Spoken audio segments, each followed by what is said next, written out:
সেন্ট্রালের সদস্য পদে দাঁড়িয়েছি। আপনাদের অনেক শুভকামনা, ভালো কিছু হবে ইনশাআল্লাহ। আর আমাদের জন্য দোয়া করবেন। আর আমাদের জোটের নাম হচ্ছে ঐক্যবদ্ধ শিক্ষার্থী জোট। মানে শিক্ষার্থীদের আমি কাজটা করতেছি, আমাদের কথা, শিক্ষার্থীদের ভয়েসটা আমাদের ভয়েস। আর আমরা ইউনিটি ডাইভার্সিটি নিয়ে আসার চেষ্টা করছি, সবাই মিলে একসাথে কাজ করা, সবাই মিলে ঢাকা বিশ্ববিদ্যালয়কে নির্মাণ করা, এবং এই এমন একটা এক্সাম্পল থাকতে হবে যেটা সারা বাংলাদেশে ছড়ায় পড়বে। শিক্ষার্থীদের আমার মনে হয় যে শিবিরের প্রতি অনেক বেশি আস্থা এবং ভালোবাসা রয়েছে। প্যানেলটা অসাধারণ। আমার দৃষ্টিকোণ থেকে বলবো যে একটা ইনক্লুসিভ প্যানেল হয়েছে। শিবিরের প্যানেল যথেষ্ট ভালো, ওদের যেহেতু ক্যাপাবিলিটি আছে, আর ওরা একটা ইনক্লুসিভ একটা প্যানেল দিয়েছে আর কি। শিবিরের প্যানেলটা আসলেই মানে খুব দারুণ একটা প্যানেল। আর আশা করছি যে শিবির আসতে পারে ক্ষমতায়, ওদের জনপ্রিয়তা ক্যাম্পাসে অনেক ভালো। ভিপি পদে সাদিক কায়েম ওরাই যাবে। ছাত্র শিবিরের প্যানেল থেকে একটু ভ্যারিয়েশন আছে, যেমন ছাত্র শিবিরের প্যানেলে প্রায় মাত্র 10% ছাত্রী সংস্থা থেকে নেওয়া হয়েছে। তারপর একজন বিবাহিত কাপল আছে, একজন চোখ হারানো জোলাই যোদ্ধা আছে, জোলাই যোদ্ধা জি একজন উপজাতিরও আছে। তো এই বিষয়টাকে আমরা অ্যাপ্রিসিয়েট।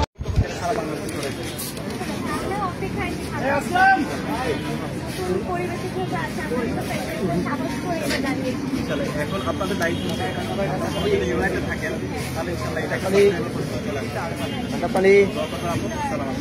শুভকামনা রাখেন।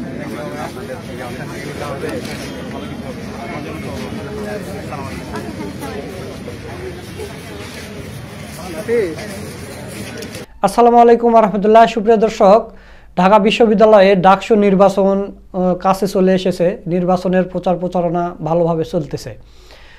তো আজকে আপনাদের ঢাকা বিশ্ববিদ্যালয়ের শিবিরের প্যানেল থেকে যে ভিপি প্রার্থী সাদিক কায়েম ভাইয়ের একটা ভিডিও দেখাবো। সাদিক কায়েম ভাই যেহেতু তিনি ঢাকা বিশ্ববিদ্যালয়ের দীর্ঘদিন থেকে আছেন এবং বিশ্ববিদ্যালয়ের যেখানে যেখানে শিক্ষার্থীদের অসুবিধা হয় সেই পয়েন্টগুলো তিনি তুলে ধরেছেন এবং সেগুলো সংস্কার করার দাবি জানিয়েছেন।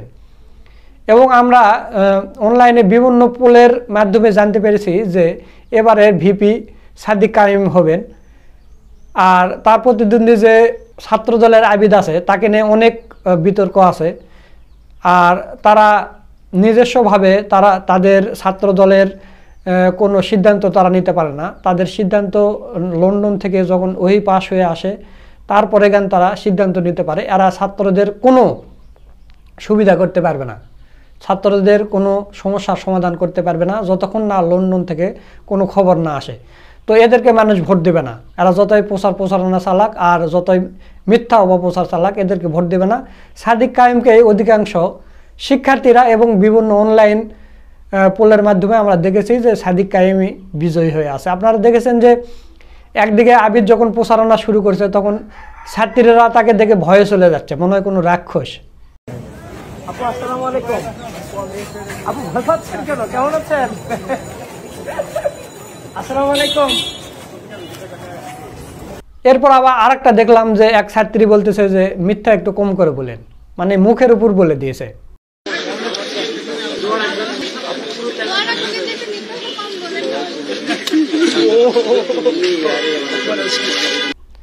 আর অপরদিকে সাদিক কায়েম তো নারীদের কাছে সেইভাবে যেতে চায় না, মেয়েদের কাছে যেতে চায় না। তো মেয়েরা সাদিক কায়েমকে ডেকে নিয়ে আসে, ডাক দেয় যে সাদিক। তখন সাদিক কায়েম ভাই ঘুরে গিয়ে কথা বলেছে, দোয়া চেয়েছে। আপনারা এই ভিডিওগুলো দেখেছেন।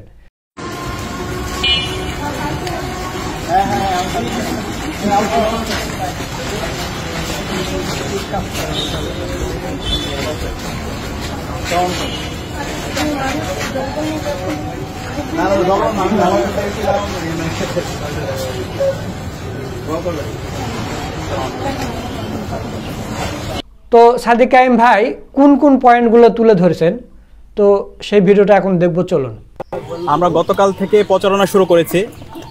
আমরা বিশ্ববিদ্যালয়ের শিক্ষার্থীদের প্রত্যাশাগুলো শুনছিলাম, তাদের আকাঙ্ক্ষাগুলো শুনছিলাম। তো বিশ্ববিদ্যালয়ের শিক্ষার্থীদের যারা বর্তমান শিক্ষার্থী আছে এবং যারা সাবেক শিক্ষার্থী আছে তাদের সবার কমন একটা দাবি হচ্ছে রেজিস্টার বিল্ডিং সংস্কার। আজকে আমরা যেখানে দাঁড়িয়ে প্রেস কনফারেন্স করছি এবং আপনারা খেয়াল করবেন আমরা প্রতিদিনেই বিভিন্ন ডিফারেন্ট জায়গায় দাঁড়িয়ে প্রেস কনফারেন্স করার চেষ্টা করছি এবং ওই জায়গার যে সমস্যাগুলো আছে সমস্যাগুলো আমরা তুলে ধরছি এবং সমাধানগুলো আমরা বলছি। তো আজকের যে রেজিস্টার বিল্ডিংয়ে আমরা দাঁড়িয়েছি সেই রেজিস্টার বিল্ডিংয়ের যে লাল ফিতার দূরত্ব, যে আমলাতান্ত্রিক জটিলতা, যে হ্যারাসমেন্ট, এটাতে পড়ে নাই ঢাকা বিশ্ববিদ্যালয়ে ওরকম একজন শিক্ষার্থী আমরা খুঁজে পাবো না।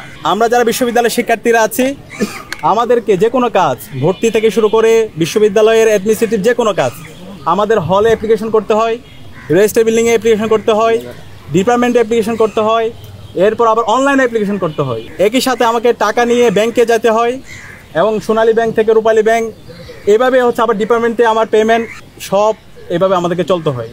এবং যখন আমরা সব কাজ সম্পন্ন করে রেজিস্টার বিল্ডিংয়ে আসি তখন আমাদেরকে বলা হচ্ছে লাঞ্চের পরে আসেন, লাঞ্চের পরে যখন যাই তখন বলে যে আগামীকাল আসেন। এভাবে চলছে আমাদের রেজিস্টার বিল্ডিং। তো আমরা কথা দিচ্ছি শিক্ষার্থীদের ম্যান্ডেট পেয়ে যখন আমরা সেবা করার সুযোগ পাবো, আমরা এই রেজিস্টার বিল্ডিংকে সংস্কার করবো ইনশাআল্লাহ। রেজিস্টার বিল্ডিংকে আমরা পেপারলেস করব। একজন শিক্ষার্থী সে হলে বসেই তার রেজিস্টার বিল্ডিংয়ের তার প্রশাসনিক যত কাজ আছে সেই সব কাজগুলো করতে পারবে এবং তার পেমেন্ট সিস্টেমটাও সে হলে বসে অনলাইনে পেমেন্ট করতে পারবে। এবং একই সাথে যারা আমাদের অনেক শিক্ষার্থীরা বিদেশে পড়তে যায়, এই যারা বিদেশে পড়তে যায় তাদের সার্টিফিকেট উত্তোলন করা, বাইরের ইউনিভার্সিটিতে মেল করা, এই কেন্দ্রিক তাদের হ্যারাসমেন্টের মধ্যে যেতে হয়। তো আমাদের প্রস্তাবনা হচ্ছে আমরা যারা বিদেশে পড়তে যাবে এই সমস্ত শিক্ষার্থীদের জন্য আমরা উচ্চশিক্ষা বিষয়ে একটা সেল করব এবং সেই সেলটা ফাংশনাল থাকবে। ওই সেলের মাধ্যমে অনলাইনে অ্যাপ্লিকেশন করে শিক্ষার্থীরা সব ধরনের ফেসিলিটিগুলো তারা পাবে। এবং একই সাথে এই রেজিস্টার বিল্ডিংয়ে যদি আমরা দেখি, রেজিস্টার বিল্ডিংয়ে 3য় শ্রেণী এবং 4th শ্রেণীর কর্মকর্তাদের জন্য বড় বড় বিল্ডিং হয়, তাদের অনেক সুযোগ সুবিধা দেওয়া হয়, তাদের অনেক রাজনীতি আছে এখানে, কিন্তু তাদেরকে বিশ্ববিদ্যালয় যেভাবে প্রায়োরিটি দেয় আমাদের শিক্ষার্থীদের, আমাদের ছাত্রদের যে আবাসন সংকট সেটা নিয়ে কোনো মাথা ব্যথা নাই। এবং বেশিরভাগ এখানকার স্টাফরা তাদের কোনো ধরনের কাজহীন ছাড়া তারা রাজনীতি নিয়ে ব্যস্ত আছে। তো সেই জায়গা থেকে আমরা যখন এই রেজিস্টার বিল্ডিংকে ডিজিটালাইজেশন করব, একই সাথে আমাদের শিক্ষার্থী যারা আছে, আমাদের ছাত্রছাত্রীর ভাই বোনরা যারা আছে তারা এখানে পার্ট টাইম চাকরির সুযোগ পাবে এবং এই পার্ট টাইম জবের মাধ্যমে তার এক্সপিরিয়েন্স গ্যাদার হবে। এর পাশাপাশি তার বিভিন্ন এক্সপিরিয়েন্সের মাধ্যমে তার ভবিষ্যতের যে লিডারশিপ কোয়ালিটি সেটা ডেভেলপ হবে। আর আমরা বলতে চাই আমাদের যে আমরা গতকাল থেকে প্রচারণা শুরু করেছি এবং আমরা বারবার বলে আসছি আমাদের নির্বাচন কমিশনারের একপাক্ষিক আমরা আচরণ দেখতে পাচ্ছি। আমরা বারবার বলছি একটি সুস্থ ফ্রি ফেয়ার ক্রেডিবল ইলেকশনের জন্য লেভেল প্লেইং ফিল্ড এনশিওর করা সেটা হচ্ছে সবচেয়ে গুরুত্বপূর্ণ কাজ। কিন্তু বিশ্ববিদ্যালয়ের প্রশাসন আমরা দেখতে পাচ্ছি একটা ছাত্র সংগঠনকে তারা ফেভার দিচ্ছে।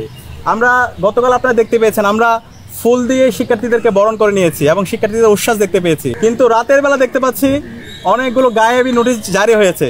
এখন আমরা আশঙ্কা করতেছি কখন যে তারা নোটিশ দেয় তোমরা গোলাপ ফুলও দিতে পারবে না শিক্ষার্থীদের মাঝে। বারবার আমরা যখনই করি, আমরা যখন গতকালকে পেস্টনগুলো দিয়েছিলাম, এর আগের দিন কিন্তু নির্বাচন কমিশনের সাথে কথা বলেছিলাম এবং আচরণবিদের কোনো জায়গায় এটা উল্লেখ নাই যে এটা আমরা করতে পারবো না। নির্বাচন কমিশনার বলেছিল আপনারা সব কাজ পারবেন, আপনারা পেস্টন লাগাতে পারবেন এবং যে শর্তগুলো দিয়েছিল সেই শর্তের আলোকে আমরা প্রত্যেকটা জায়গায় আমাদের পেস্টনগুলো দিয়েছিলাম। কিন্তু রাতের বেলা গায়েবী নোটিশ চলে আসছে। নোটিশ আসার পরে বলছে হচ্ছে এগুলো সব তুলে ফেলতে হবে।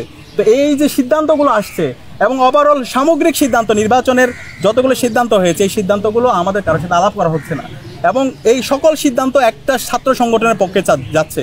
এবং আমরা বারবার বলছি বিশ্ববিদ্যালয়ে যারা নির্বাচন কমিশনে আছেন তারা আমাদের শ্রদ্ধাভাজন শিক্ষক, আমরা তাদেরকে শিক্ষক হিসাবে দেখতে চাই, কিন্তু তাদের যে রাজনৈতিক আদর্শ সেই আদর্শটাকে যদি তারা তাদের একটা ছাত্র সংগঠনকে ফেভার করতে যায় তাহলে তারা শিক্ষার্থীদের বিপক্ষে অবস্থান নেবে।